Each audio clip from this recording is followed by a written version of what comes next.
What is decolonization? The end of empires and the rise of nations. Hey everyone, welcome back to History Guru, your go-to place for making the past make sense. Today, we're breaking down a powerful word with a huge impact on modern history, decolonization. Let's dig into what it means, where it comes from, and why the world hasn't been the same since. Word breakdown.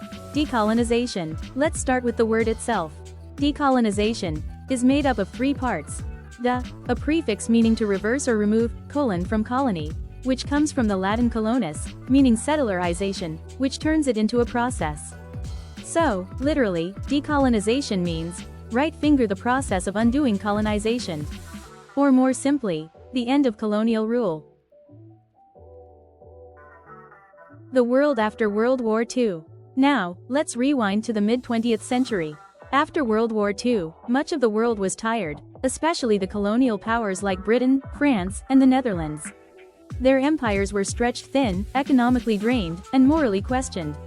At the same time, something powerful was happening around the world.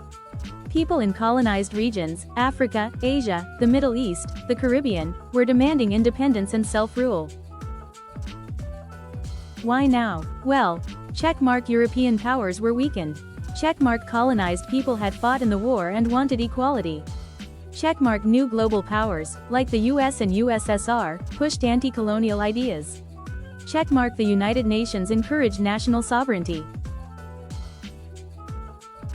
Milestones in decolonization. Here are just a few landmark moments. Calendar 1947, India gains independence from Britain.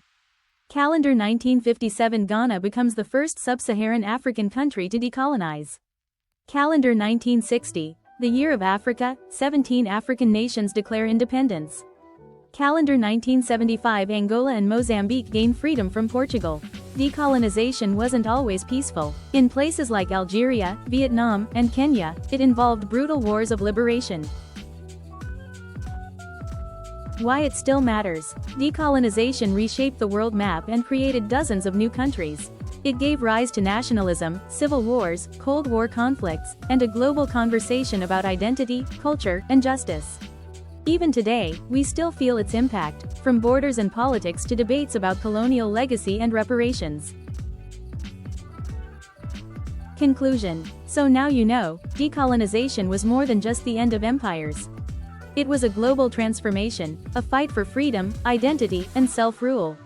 If you found this breakdown helpful, give us a thumbs up, hit that subscribe button, and ring the bell to stay in the loop with more history, made simple. And remember, the past isn't behind us, it's all around us. See you next time on History Guru.